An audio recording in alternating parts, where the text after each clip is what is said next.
Install Android 11 on Samsung Galaxy S3 via LineageOS 18. Please check the description for important notes and all the download links. First, download ROM and GApps packages, then transfer the downloaded files to the phone storage. Link is in the description below. Step 2.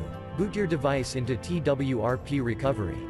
Once in TWRP, click on Wipe, Advanced Wipe, and select the check boxes, as shown in the image, excluding internal storage.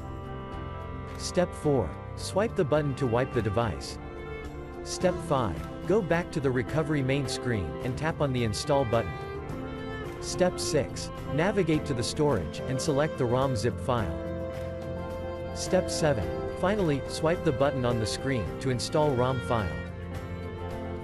Step 8. Flash the GApps zip package, in the same manner. Step 9. After GApps flashing completes, select Wipe Cache and dalvik from bottom left side of screen, and swipe to wipe. Step 10. When the flashing process is complete, hit Reboot System. That's it, you have successfully installed the ROM on your device.